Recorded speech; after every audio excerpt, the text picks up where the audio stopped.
आज हम एक परिवार के एक बहुत ही निजी और असल अनुभव को समझने वाले हैं।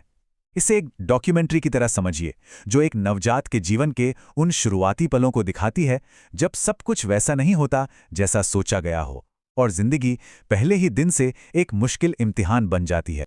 कहानी की शुरुआत होती है मोहन नगर की इस सीधी सी सच्ची घटना से। ये वो हकीकत है जो किसी भी परिवार की खुशियों पर पलक झपकते ही भारी पड़ सकती है। तो चलिए इस पूरी कहानी को एकदम शुरू से जानते हैं। हर कहानी की तरह इसकी भी एक शुरुआत थी, और वो शुरुआत बिल्कुल वैसी थी जैसी कोई भी उम्मीद करता है, एकदम नॉर्मल, खुशियों से भरी हुई। तो देखिए, जब बच्चे का जन्म हुआ ना, तो सब कुछ बिल्कुल परफेक्ट लग रहा था। डिलीवरी नॉर्मल हुई, जन्म के बाद बच्चे के रोने की आवाज़ भी आई, और डॉक्टरों ने चेक करके बताया कि भाई धड़कन से लेकर सांस तक सारे वाइटल्स एकदम ठीक हैं। एक पल को तो लगा कि जैसे दुनिया की सारी खुशियां उसी कमरे में आ गई हों।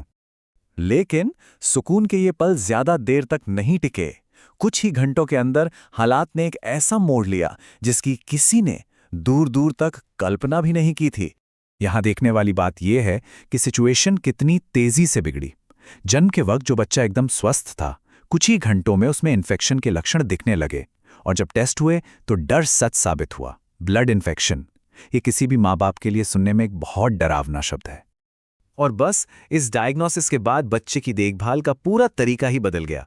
उसे फौरन एक ऐसी दुनिया में ले जाया गया जो खास तौर पर ऐसे नाजुक जीवन को बचाने के लिए ही बनी है, निक्यू। निकू मतलब नियोनेटल इंटेंसिव केयर यूनिट। ये किसी भी अस्पताल का वो हिस्सा है जो एक सुरक्षा कवच की तरह काम करता है। यहाँ सिर्फ मशीनें और दवाइयाँ नहीं होती, बल्कि एक पूरा इकोसिस्टम होता है। इनक्यूबेटर होते हैं जो शरीर का तापमान सही रखते हैं, जरूरी पोषण सीधे नसों के जरिए दिया जाता है, और बच्चे की हर एक सांस पर 24 घंटे नजर रखी जाती है। तो सबसे अच्छी बात यह हुई कि डॉक्टरों ने एक पल भी नहीं गंवाया। बच्चे को फौरन एनआईसीयू में शिफ्ट किया गया। इन्फेक्शन से लड़ने के लिए हेवी एंटीबायोटिक्स का कोर्स शुरू हुआ, और उसे मशीनों से कनेक्ट कर दिया गया ताकि उसकी हालत पर लगातार नजर रखी जा सके। और ये इस कहानी का शायद सबसे मुश्किल हिस्सा है। एक तरफ बच्चा अपनी जिंदगी की पहली लड़ाई लड़ रहा था, और दूसरी तरफ माँ एक कांच की दीवार के उस पार खड़ी थी। ये सिर्फ एक फिजिकल दूरी नहीं थी, ये एक माँ की बेबसी थी। वो अपने बच्चे को छू भी नहीं सकती थी, बस दूर से देख सकती थी, और उन मशीनों से आती बीप की आवाज में कोई उम्मीद ढूंढ रही थी। इसके बाद शुरू हुआ एक लंबा इंतजार, अनिश्चितता से भरा हुआ। एक दिन, 2 दिन या एक हफ्ते का नहीं, बल्कि पूरे 15 दिनों का इंतजार।